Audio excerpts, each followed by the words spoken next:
Oke, baik. Assalamualaikum warahmatullahi wabarakatuh dan salam sejahtera untuk kita semua. Ya, ini topik kali ini itu adalah lanjutan dari Aktiva Tetap Berwujud, di mana terakhir di video saya itu kita membahas mengenai cara, ya ada 5 cara perolehan Aktiva Tetap Berwujud. Nah, sampai di situ saja. Nah, kali ini kita membahas yang 5 itu secara satu persatu ya. Oke, baik. Nah, yang pertama itu cara memperoleh Aktiva Tetap itu yang pertama sekali adalah dengan pembelian. Nah, kalau misalnya Aktiva Tetap Berwujud itu diperoleh dari pembelian, itu pasti akan ditandai dengan adanya transaksi kas ya, antara siapa? Ya antara perusahaan ya sebagai pembeli dan pihak penjualnya. Di sini kita bisa lihat bahwa ada perubahan bentuk kekayaan atau aktiva perusahaan. Yaitu gimana ya?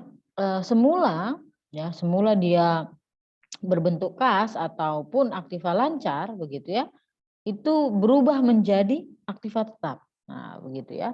Dan pembelian aktiva tetap berwujud ini bisa dilakukan secara tunai ya, kredit ataupun lamsam ya. Nah, jadi ini akan kita bahas ya satu persatu. Mulai dari pertama sekali itu pembelian aktiva tetap berwujud secara tunai ya. Nah, harga aktiva tetap berwujud yang diperoleh dari pembelian tunai ini adalah seluruh ya, seluruh pengeluaran kas untuk mendapatkan aktiva tetap tersebut, itu ya, aktiva tetap berwujud tersebut hingga siap digunakan. Ya kan? Nah, jadi nantinya pengeluaran kas itu ya pengeluaran kas itu akan dikapitalisasi ya ke dalam harga perolehan aktiva tetap berwujud. Apa-apa saja itu ya.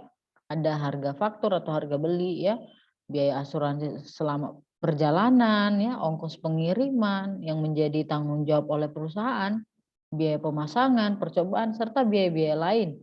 Artinya biaya-biaya yang dikeluarkan sampai aktiva tetap itu memang siap untuk digunakan. Ya, nanti kalau misalnya ada ya potongan tunai pada saat kita membeli ATB tadi, baik itu dimanfaatkan atau tidak ya, yang pasti potongan tunai itu nanti harus tetap dikurangkan dari harga beli si ATB itu ya. Nah, tetapi kalau misalnya potongan tunai itu tadi tidak dimanfaatkan, berarti itu merupakan kerugian gitu ya. Jadi itu harus diakui kerugian akibat kita tidak memanfaatkan itu. Oke, baik. Contohnya seperti apa? Ya, ini tadi yang saya katakan tadi. Contohnya seperti apa? Ayo. Di sini dikatakan ada usaha dagang sahabat. Ya, petang 16 Juni 2006 dia beli sebuah kendaraan untuk alat transportasi. Harga fakturnya 6 juta. Ya, kredit termsnya 5/10 N/30. Biaya administrasinya 250. Itu meliputi PPN ya, pembuatan surat-surat, biaya untuk membawa kendaraan itu sampai ke perusahaan gitu. Nah, kalau kita lihat ya, apabila nanti si usaha sahabat ini membayar ya tidak melebihi tanggal 26 Juni, maka jurnalnya bagaimana? Ya, jurnalnya adalah kendaraan pada kas ya sebesar 5.950.000. Nah, dari sini kita bisa lihat ada potongan tunainya. Ya kan? Potongan tunai sebesar apa? 5% ya. Nah, itu dari mana perhitungannya, Bu? Perhitungannya harga belinya itu nanti kita akan kalikan sama persenan potongan tunainya. Berapa? 5%. Berarti 5% dikali dengan 6 juta, dapatlah 300.000. Lalu kita kurangkanlah ya 6 juta dikurang 300.000 ya, lalu ditambah dengan biayanya tadi, biaya administrasi, biaya pembeliannya tadi. Nah, maka dapatlah 5.950.000. Nah, tetapi hal yang berbeda ketika si usaha sahabat ini tadi ya membayar pembelian kendaraan itu antara tanggal 26 Juni sampai tanggal 16 Juli. Jurnalnya seperti apa ya? Artinya dia tidak memanfaatkan potongan tunai tadi, maka harus diakui sebagai rugi. Nah, jadi jurnalnya bagaimana? Kendaraan 5.950.000, rugi tidak memanfaatkan potongan 300.000, dan pada kas ya 6.250.000. Ini untuk mencatat pembelian yang tidak memanfaatkan potongan tunai yang ditawarkan. Itu ya. Itu untuk pembelian yang pertama, pembelian tunai. Nah, lalu bagaimana pembelian aktiva tetap berwujud secara angsuran ya? Nah, kalau kita lihat harga barang yang dijual secara kredit atau angsuran itu pasti lebih tinggi ya daripada harga jualnya ketika kita beli tunai. Kenapa? Karena penjual itu biasanya memperhitungkan ada unsur bunga di dalamnya, ya kan? Nah, kenapa dia seperti itu? Ya, alasannya apa? Alasannya bahwa nilai uang itu dari waktu ke waktu itu akan mengalami yang namanya penurunan akibat adanya inflasi. Nah, jadi adanya unsur bunga itu di dalam penjualan secara angsuran itu bisa dikatakan sebagai perwujudan dari konsep time value of money. Ya. Nah, jadi nanti di sini kita akan membicarakan sisi akuntansinya itu dari akuntansi pihak pembeli, bukan penjual. Jadi berbeda ya. Nah, ada dua keadaan ya yang berkaitan dengan unsur bunga pada saat pembelian ATB secara angsuran. Yang pertama itu bunga dinyatakan secara eksplisit sehingga dapat dengan mudah kita ketahui ya mana yang merupakan harga beli, mana yang merupakan bunganya, kan begitu ya. Lalu yang kedua, bunga tidak dinyatakan secara eksplisit ya. Apapun keadaannya ya, pada prinsipnya bunga harus dikeluarkan dari harga perolehan ATB tadi itu. Jadi unsur bunga ini diperlakukan sebagai apa? Biaya bunga selama periode mengangsur ya. Ini dia. Oke, baik. Contohnya gimana, Bu? Oke, kita lihat ya. Di sini ada CV Angkasa membeli sebuah truk dengan cara mengangsur. Harga truknya itu 25 juta, pembayaran pertama 10 juta ya. Pada saat truk diserahkan ke perusahaan pada tanggal 2 Januari 2006. Kekurangannya itu akan diangsur 3 kali dengan bunga 10% per tahun dari saldo. Ya, dari saldo. Jurnalnya bagaimana? Nah, jurnalnya nanti ada kita pertama sekali kita mencatat pembayaran pertama kali ketika pembelian truk itu. Ya, tanggal 2 Januari 2006. Bagaimana? Kendaraan 25 juta pada utang pembelian kendaraan pada kas dan kas sebesar 10 juta rupiah. Baik, lalu ya pada tanggal 31 bulan 12 itu bagaimana? Ya, itu mencatat apa? Angsuran pertama. Ya, tadi ingat dikatakan bunganya 10% dan dibayar 3 kali. Oke, nah bagaimana jurnalnya untuk mencatat angsuran pertama? Biaya bunga 1.500.000 pada utang pembelian kendaraan pada kas. Yaitu dari mana? 1.500.000. 10% dari saldo utang, ya, saldo utang. Ya, dibedakan. Oke. Nah, baik. Lalu angsuran kedua seperti apa? Angsuran yang kedua itu pada tanggal yang sama tapi tahunnya berbeda, ya kan? Nah, kita lihat. Nah, angsuran kedua itu akunnya sama, biaya bunga utang pembelian pada kas. Cuma angkanya biaya bunganya sudah berbeda di sini 1 juta ya, 10% dari saldo hutang. Oke, dan kas yang dikeluarkan juga pasti berbeda. Oke, nah angsuran yang ketiga seperti apa? Ya, biaya bunga 500.000 utang pembelian pada kas ya. 10% dari 5 juta saldo hutangnya. Oke, jadi seperti itulah untuk mencatat ya, mencatat jurnal yang diperlukan atas transaksi tadi. Lalu kita lihat contoh yang kedua. Misalnya pada contoh yang sebelumnya ya, angsuran dibayarkan tiap tanggal 31 Desember sebanyak 3 kali masing-masing sebesar 6.245.235 rupiah ya. Dengan kata lain ya, kita bisa menghitung total kas yang dibayarkan oleh CV Angkasa untuk membeli truk tersebut. Berapa? 28 juta sekian.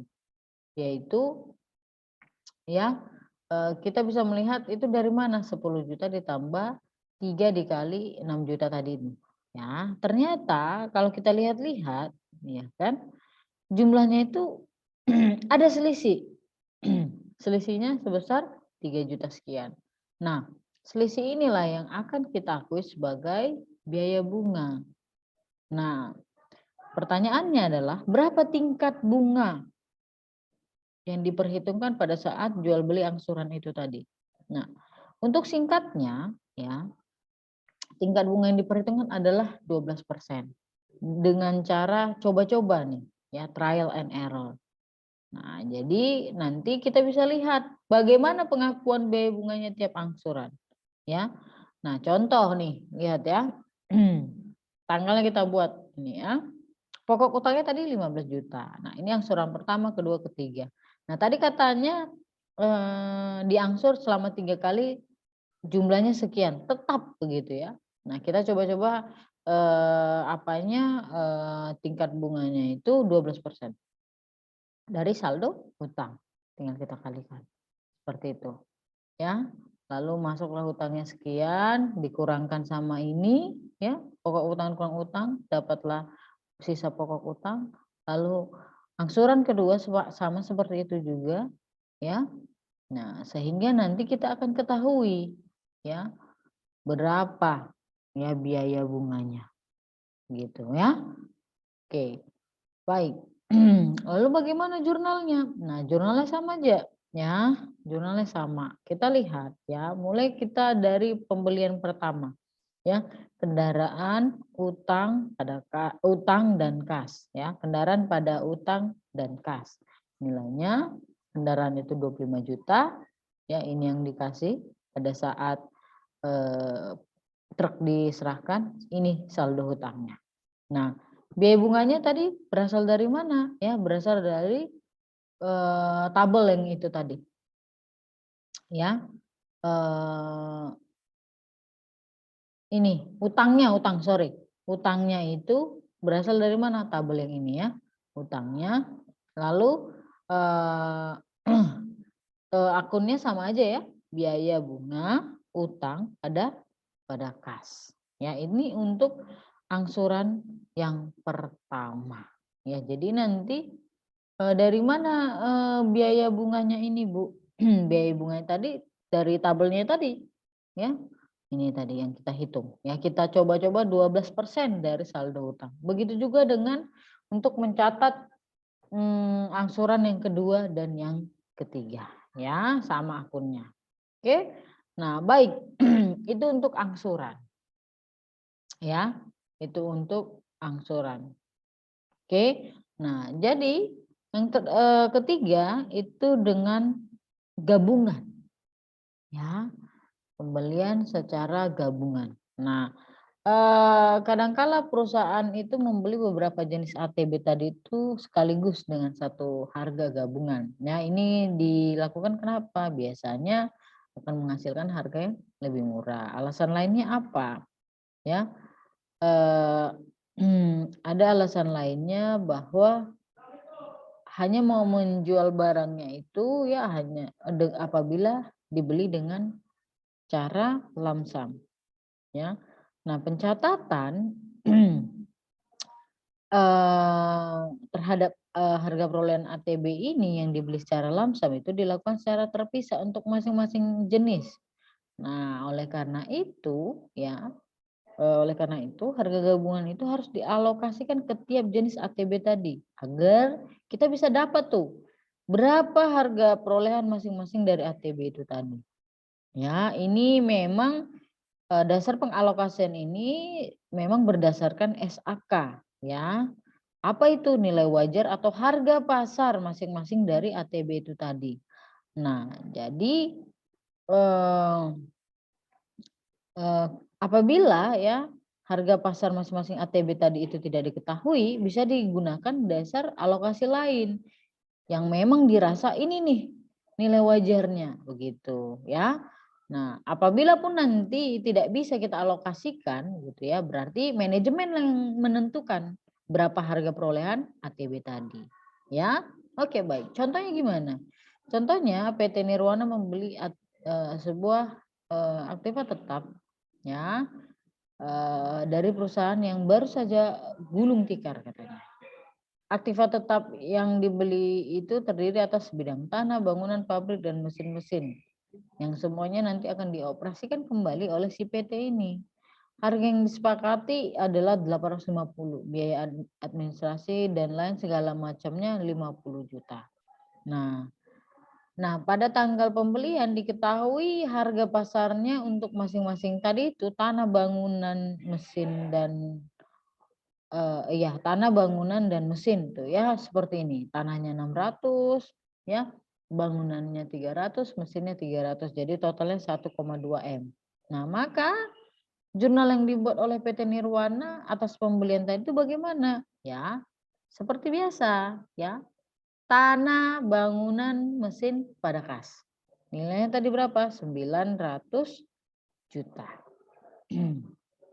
Ya. Dari mana ini Bu perhitungannya?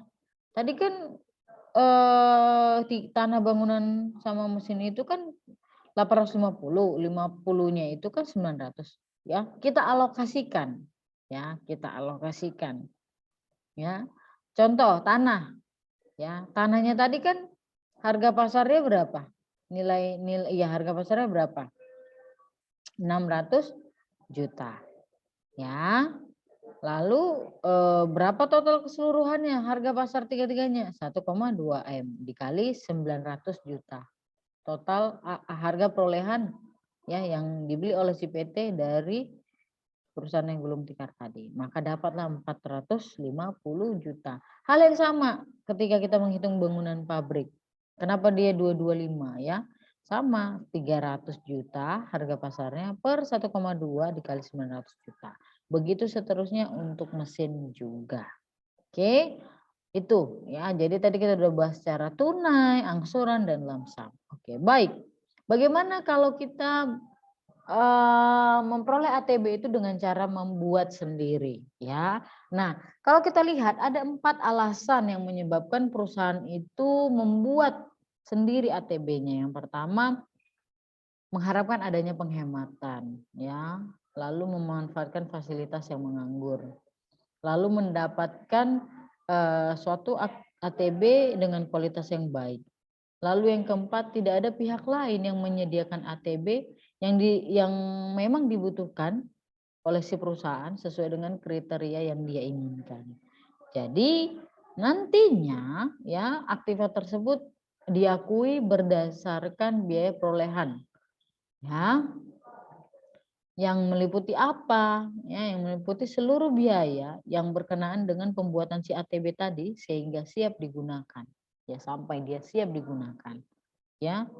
Biaya bahan dan tenaga kerja langsung nggak ada masalah ya, tinggal kita masukkan. Jadi itu memang harus tetap ya, wajib hukumnya itu dimasukkan ke harga perolehan ATB itu. Nah, cuma yang menjadi sedikit bukan masalah ya, yang perlu kita perhatikan adalah biaya overhead. Itu biaya overhead pabrik ya. Ini adalah biaya yang tidak langsung. Jadi nah nanti ada sebenarnya pendapat yang berbeda ya mengenai perlakuan akuntansi biaya overhead ini ya. Jadi perbedaan pendapat mengenai BOP ini berakar dari pembuatan aktiva tetap berwujud yang mempunyai tujuan untuk memanfaatkan fasilitas yang menganggur tadi itu ya. Nah, ada 3 perbedaan utama mengenai perlakuan akuntansi atas BOP itu ya, yang berkenaan dengan pembuatan aktiva tetap berwujud. Nah, yang pertama apa? seluruh biaya overhead dialokasikan secara proporsional ke harga perolehan ATB itu dan ke harga pokok produksi. Ya, nah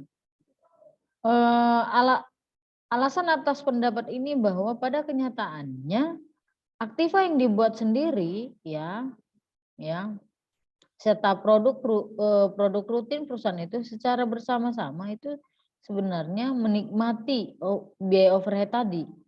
Maka memang sangat cukup adil dan beralasan apabila memang seluruh BOP ini tadi, biaya overhead ini dialokasikan secara proporsional ke harga perolehan ATB tadi dan ke harga pokok produksi. Ada yang kedua ya, biaya overhead itu dibebankan ke harga perolehan ATB yang dibuat hanya sebesar tambahan biaya yang timbul ya berkenaan dengan pembuatan ATB itu. Ya. Ini maksudnya gimana, Bu ya? Alasannya gimana? Ya, alasan kenapa ya yang mendukung pendapat ini bahwa biaya overhead tetap yang besarnya itu tetap juga ya, baik itu adanya pembuatan aktiva tetap ataupun tidak ada ya, tidak boleh dibebankan ke harga perolehan ATB itu tadi ya. Hal ini mengingat apa? BOP tetap tersebut besarnya tidak berubah dengan adanya pembuatan si ATB tadi itu ya. Jadi jadi memang jadi nggak berubah ya, nggak berubah. Jadi sehingga biaya tersebut memang harus dibebankan ke harga pokok produksi saja. Sedangkan nanti kalau misalnya biaya overhead itu yang boleh dibebankan ke harga perolehan itu yang memang benar-benar sebesar tambahan biaya overhead dengan adanya pembuatan aktiva tetap berwujud tadi, ya seperti itu tuh maksudnya. Nah lalu ada yang ketiga, biaya overhead dialokasikan ke harga perolehan aktiva tetap berwujud yang dibuat sebesar kesempatan yang hilang untuk memproduksi akibat adanya pembuatan ATB. Nah ini dasar dari pendapat ini apa? Opportunity cost, ya. Opportunity cost. Nah, selain masalah biaya overhead, masih ada perbedaan pendapat lagi mengenai perakuan akuntansi biaya yang timbul mengenai bunga. Ya, bisa saja ATB tadi dibuat sendiri, iya, tapi didanai dengan pinjaman. Ya, ada 3 pendapat yang berbeda pula dalam memperlakukan biaya bunga ini. Ya, nah, yang pertama itu biaya bunga tidak dikapitalisasikan ke harga perolehan ATB. Ya, nah alasannya kenapa ya? Bahwa memang harus ada pemisah antara biaya pembuatan ATB dengan biaya pembelanjaan. Nah, di samping itu sangat tidak adil apabila hanya karena sumber dana yang berbeda berakibat dua ATB yang sama jenisnya memiliki harga perolehan yang berbeda. Ya. Apalagi kalau misalnya kita ingat bahwa biaya bunga itu tidak memberikan tambahan manfaat kepada ATB itu di masa yang akan datang. Jadi tidak beralasan ya jika harus ditunda pembebanannya begitu ya. Nah, lalu yang kedua, biaya bunga itu dikapitalisasikan ke harga perolehan aktiva tetap sebesar yang dibayarkan selama masa pembuatan ATB itu. Alasan yang mendasari pendapat ini apa? Bahwa pada kenyataan ya perusahaan menanggung beban bunga yang berkenaan dengan pembuatannya itu tadi. Dan secara langsung biaya itu terjadi dalam usaha untuk mendapatkan ATB. Ya dengan demikian dirasa wajar ya apabila biaya bunga itu tadi ditanggung dan dikeluarkan oleh perusahaan selama masa pembuatan ATB itu tadi dan dikapitalisasikan ke harga perolehannya. Lalu yang ketiga, harga perolehan aktiva tetap berwujud itu yang dibuat sendiri oleh perusahaan harus memperhitungkan biaya atas penggunaan dana. Nah, yang dimaksud dengan penggunaan dana di sini tidak hanya terbatas pada dana pinjaman aja, ya melainkan terhadap semua dana yang digunakan untuk membuat ATB itu tanpa memperdulikan sumbernya. Ya. Nah, hal yang apa namanya? Oke, hal yang lain yang perlu kita perhatikan untuk masalah ATB yang dibuat sendiri itu adalah perlakuan terhadap selisih biaya ketika kita buat sendiri sama harga perolehan apabila kita memang beli dari luar gitu. Jadi apabila memang perolehan ATB itu yang dibuat sendiri lebih rendah dari harga yang kalau misalnya kita beli, ya, maka itu tidak boleh diakui sebagai laba atau keuntungan, ya, nggak boleh. Tetapi apabila ternyata harga perolehan ATB yang misalnya kita buat sendiri jauh lebih tinggi daripada kita ketika kita membeli, ya, dari harga apa namanya harga pasar begitu ya. Nah maka selisihnya itu diakui sebagai kerugian pada periode itu. Ya, tegasnya gimana? Ya tegasnya ATB yang dibuat sendiri itu, ya, harga perolehannya paling tinggi harus sama dengan harga pasarnya. Jadi nggak boleh lebih mahal yang kita buat daripada kalau kita membeli sendiri. Kalau itu terjadi berarti itu kita akui sebagai kerugian di periode itu. Oke, itu untuk apabila aktiva tetap berwujud itu diperoleh dari membuat sendiri begitu. Lalu bagaimana kalau ATB itu diperoleh dari pertukaran? Oke, baik kita bahas ya. Nah, dalam memperoleh ATB perusahaan juga bisa melakukan tukar menukar gitu ya. Dengan siapa? Dengan perusahaan lain, pihak lain. Ya, artinya dalam hal ini apabila ia memang memerlukan suatu barang begitu ya. Nah, pertukaran dari ATB ini apa yang menyebabkannya? Ya, yang pertama itu ATB itu sudah lama ya tidak dapat memenuhi kebutuhan perusahaan. Yang kedua, ya memang perusahaan menginginkan ATB baru yang memiliki manfaat yang lebih besar. Jadi sementara ATB yang lama itu sudah tidak diperlukan lagi begitu ya. Itu alasannya. Yang ketiga, perusahaan menginginkan adanya penghematan pengeluaran kas. Jadi pada pertukaran ATB ini harga perolehan itu dicatat sebesar nilai wajar atau harga pasar dari ATB yang diterima atau yang diserahkan di antara keduanya. Ya. Nah, apabila nilai keduanya ini, maksudnya ATB yang saling ditukarkan tadi itu memang menganut prinsip harga perolehan, ya. Jadi memang nilai aktiva tetap berwujud yang diserahkan itu, ya, yang digunakan itulah yang digunakan sebagai dasar pencatatan dari pertukaran, ya. Ya harus jelas berapa nilai wajarnya harga pasarnya.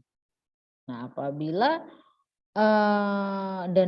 misalnya memang dia sama-sama begitu ya, sama nilainya, berarti itulah yang dijadikan dasar. Tetapi kalau misalnya pertukarannya itu nilai wajarnya itu nggak bisa gitu ya, nggak bisa kita taksir, maka memang diperlukan seorang ahli taksir di sini ya. Karena apa? Nanti kalau kita nggak tahu berapa harga perolehannya, maka tidak bisa dijadikan sebagai dasar pencatatan. Ya. Ya, jadi di dalam pertukaran ATB ini ya sudah sangat biasa apabila nilai wajar dari ATB yang digunakan itu sebagai dasar pencatatan. Begitu ya. Nah, berbeda dengan nilai buku ya, nilai buku. Ya berbeda itu harus di apa namanya? Dibedakan. Begitu. Nah, mengenai pertukaran ini ya. Nah, kita lihat bahwa pertukaran ini dibedakan menjadi dua. Ada yang pertukaran serupa, ada yang tidak serupa. Ya, yang dimaksud dengan pertukaran serupa itu ATB yang ditukar itu fungsi dan kapasitasnya sama begitu. Ya, rugi ataupun laba dari pertukaran yang tidak serupa itu ya harus diakui pada saat transaksi. Sedangkan yang serupa laba yang terjadi harus ditangguhkan dulu pengakuannya. Begitu. Jadi laba dari tidak serupa itu harus ya, diakui pada saat transaksi, sedangkan yang serupa ditangguhkan dulu. Ya, jadi pertukaran ya, ini tadi. Pertukaran aktiva tetap berwujud itu seringkali disertai dengan pengeluaran ataupun penerimaan kas, ya. Nah, dalam hal pertukaran aktiva tetap yang serupa ini misalnya yang disertai dengan penerimaan kas, ada yang perlu kita perhatikan. Apa itu? Bahwa dalam pertukaran itu mengindikasi bahwa ada aktiva tetap berwujud yang diserahkan itu tadi dan dijual begitu ya. Jadi dengan demikian terdapat dua transaksi pertukaran aktiva tetap berwujud sejenis ini disertai dengan penerimaan kas, yaitu yang pertama apa? Ya, transaksi pertukaran antar sebagian nilai itu dihargai sebesar kas yang diterima. Lalu yang kedua, transaksi penjualan ya antara sebagian nilai yang dihargai sebesar kas yang diterima. Jadi intinya gini, kalau misalnya ada pertukaran begitu ya, terus disertai dengan penerimaan kas, berarti di situ kita bisa lihat, ya kan, bahwa dalam pertukaran itu ada nilai yang dihargai sebesar kas yang diterima, kan begitu. Itu dia. Lalu itu transaksi pertukaran ada nilai, transaksi pembelian ada nilai, begitu ya. Nah, apabila nanti ada laba dari transaksi yang seperti ini, maka atas bagian nilai buku ATB tadi yang diserahkan dalam transaksi pertukaran, laba itu harus ditangguhkan. Sedangkan atas bagian nilai buku ATB yang diserahkan dalam transaksi penjualan, laba yang ada harus diakui pada saat terjadinya transaksi. Nah, jadi nanti laba yang diakui dalam transaksi penjualan nanti laba yang diakui dalam transaksi penjualan sebagian nilai buku ATB itu diserahkan sebesar apa ya. Jadi nanti ini caranya menghitungnya total laba dikali kas yang diterima per nilai pertukaran aktiva tetap berwujud ya. Nah, jadi dengan catatan ya bagaimana mencari nilai pertukaran aktiva tetap berwujud ya. Kas yang diterima ditambah nilai wajar aktiva tetap berwujud yang digunakan sebagai dasar pencatatan. Oke, masuk kita langsung ke contoh saja ya. Nah, ini ada pertukaran yang tidak serupa dan terdapat laba gitu ya. Nah, PT Makmur ingin membeli sebidang tanah untuk perluasan pabrik katanya ya. Penjual tanah itu sepakat menerima pembayaran berupa kas sebesar 10 juta dan sebuah truk bekas pakai. Nilai buku truk itu 15 juta, harga perolehan 20, akumulasi depresiasi 5 juta. Pada tanggal transaksi itu diketahui bahwa harga pasarnya itu 16 juta, harga pasar tanahnya 25 juta. Bagaimana jurnal yang dibuat oleh PT Sejahtera? Ya, seperti biasalah. Tanah, akumulasi depresiasi truk, ya pada laba pertukaran kendaraan truk dan kas, ya. Ya, ini untuk mencatat tukar tambah truk dengan tanah, ya. Jadi ditukar tambah truk sama tanahnya. Ya, bagaimana perhitungannya seperti ini, ya. Kita tahu harga pasar truk berapa? 16. Kas yang dibayarkan 10. Jadi harga perolehan tanahnya berapa? 26. Kita lihat harga pasar truk tadi itu berapa? 16 juta. Ya. Lalu nilai buku truk itu 15 juta. Lalu kita tandingkan itu labanya itu adalah sebesar 1 juta. Jadi begini perhitungannya. Oke, lalu bagaimana tidak serupa pertukaran itu tapi ada rugi? Ya udah, ya pakai contoh yang tadi ya kan, bahwa tapi kita ganti harga pasar truknya 13 juta. Jurnalnya seperti apa? Sama, cuma di sini yang timbul adalah rugi. Perhitungannya bagaimana, Bu? Sama seperti tadi. Ya. terdapat di sini rugi dia kalau kita lihat. Ya, sebesar 2 juta rupiah. Ya. Ya, harga pasar truknya 13, kas yang dibayarkan 10. Ya, maka ketika itu kita jumlahkan itu adalah 23 juta. Kita lihat harga pasar truknya, nilai bukunya seperti apa. Ya. Ya, maka di situ ada rugi pertukaran. Ya.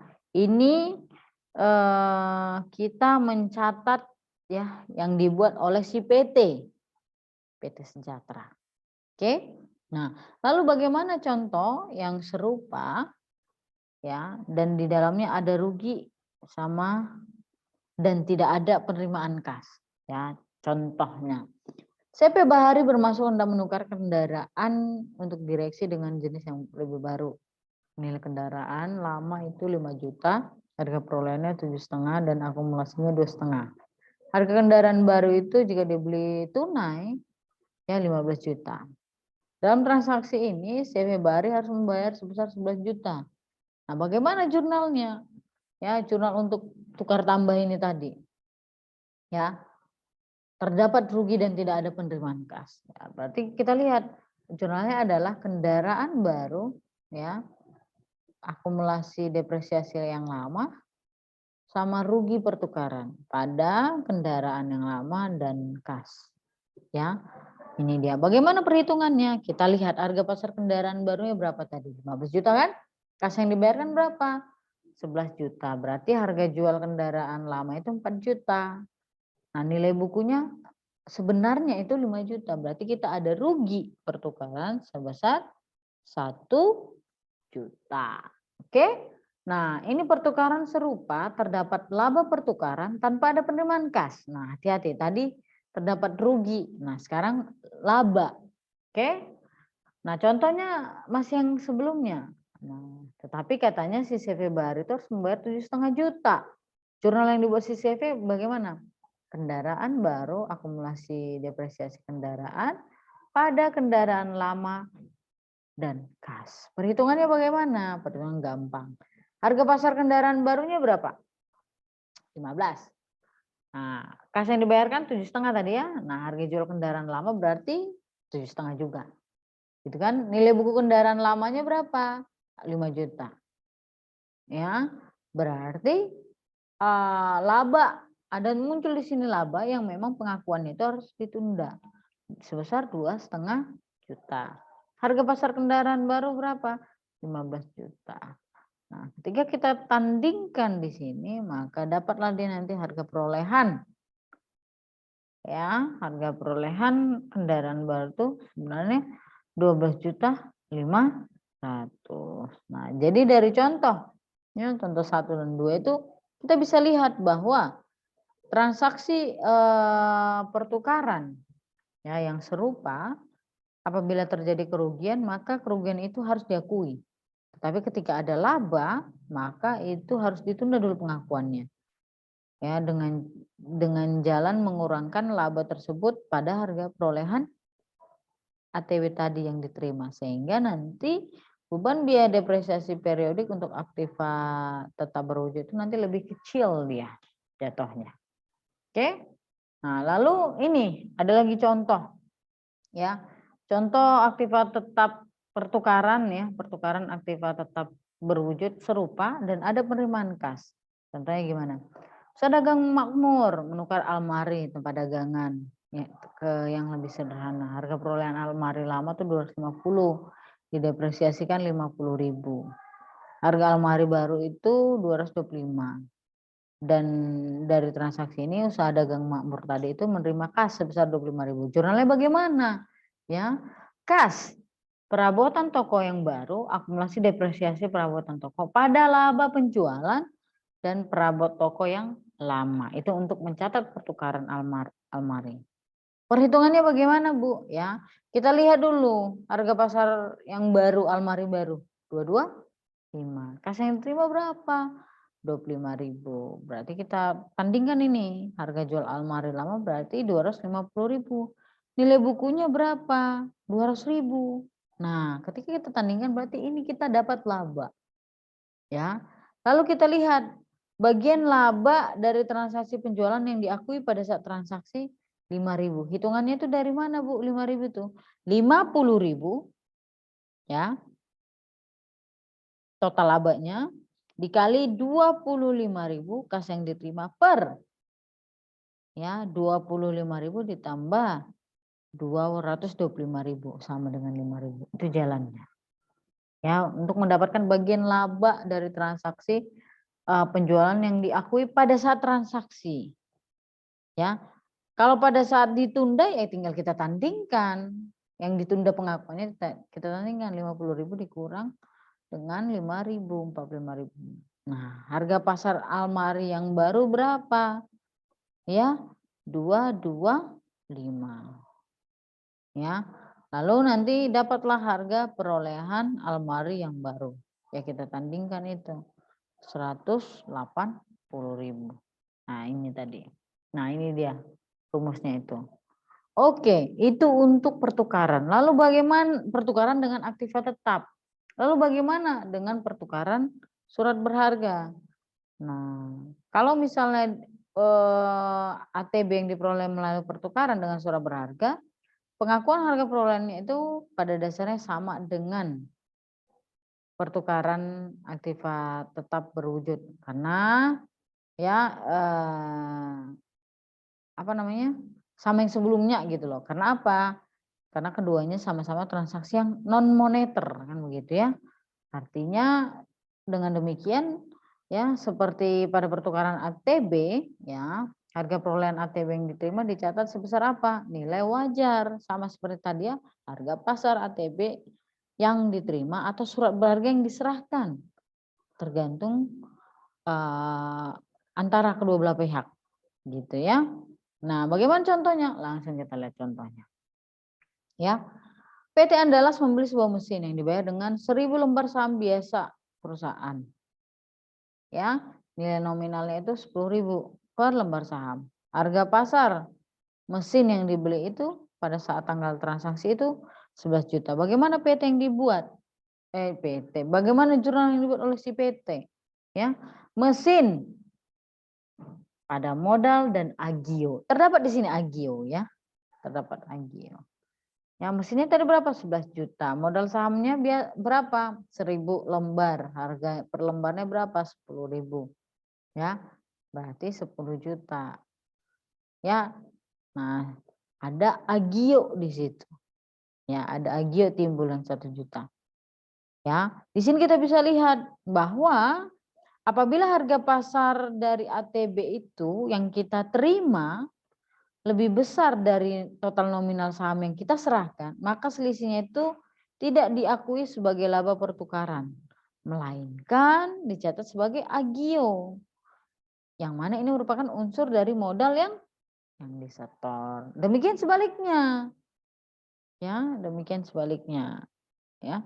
Dengan demikian nanti dengan adanya pertukaran tersebut, saldo modal yang disetor menjadi bertambah besar. Ya kan? Ada sebesar 1 juta. Ya kan? Oke, baik. Nah, yang terakhir ada ATB itu dari donasi atau hasil temuan. Begitu ya. Nah, ini bisa saja ya perusahaan itu memperoleh ATB tadi itu dari donasi ataupun temuan. Artinya perusahaan tidak melakukan pengorbanan apapun dalam rangka mendapatkan ATB ini. Ya kan? Nah, sehingga tidak bisa kita lakukan pencatatan terhadap harga perolehan sebesar seluruh pengeluaran dalam rangka mendapat ATB itu. Ya, seperti yang sebelum-sebelumnya ya, cara mendapatkan harga perolehannya. Nah, lalu bagaimana? Ya, maka dari itu SAK memberikan arahan agar ATB yang diterima itu tadi ya dicatat sebesar harga taksiran atau harga pasar yang layak. Caranya bagaimana? Ya, caranya mengkredit akun modal donasi atau temuan ya. Mengkredit akun modal atau temuan. Nah, itu caranya. Lalu apabila harga pasar aktiva tetap itu yang kita terima dari donasi itu nggak bisa ditentukan, maka balik lagi. ya ahli yang maka kita membutuhkan seorang ahli untuk bisa menaksir nih berapa sih begitu. Jadi nanti itu yang digunakan untuk mencatat perolehan dari ATB tadi. Contohnya bagaimana nih? Toko abadi memperoleh sumbangan, ya harga pasar dari relasinya dalam bentuk kendaraan. Nah, harga pasarnya itu 7,5 pada saat itu kan begitu ya. Nah, maka jurnal yang dibuat oleh si toko abadi ini seperti apa? Kendaraan pada modal donasi. Nah, itu tadi dengan cara mengkredit modal donasi atau temuan. Nah, ini dia. Ya kan? Oke. Nah, apabila nanti dalam proses penerimaan sumbangan itu perusahaan harus menanggung sejumlah biaya. Contoh ongkosnya, balik nama, begitulah dan lain segala macamnya seperti contoh sebelumnya. Misalnya toko abadi harus mengeluarkan kas sebesar 1 juta untuk balik nama dan lain-lainnya. Maka nanti pencatatannya gimana? Modal donasi pada kas. Nah, ini untuk mencatat pengeluaran kas yang berhubungan dengan biaya administrasi. Ya. Nah, artinya jadi kita bisa lihat di sini selama penggunaan kendaraan dari sumbangan itu rekening modal donasi itu diamortisasi. Caranya gimana? Didebit dengan cara mendebitnya ya dengan rekening lawannya itu adalah apa? Akumulasi depresiasi. Jadi itu nanti kita debit. Ya, dan mengkredit akun lawannya itu adalah akumulasi. Nah, amortisasi ini memang dilakukan untuk bisa mengetahui nilai buku kendaraan yang kita dapat dari sumbangan itu tadi. Oke, baik. Sekian ya video lanjutan mengenai ATB, cara memperolehnya. Saya akhiri. Assalamualaikum warahmatullahi wabarakatuh dan salam sejahtera untuk kita semua.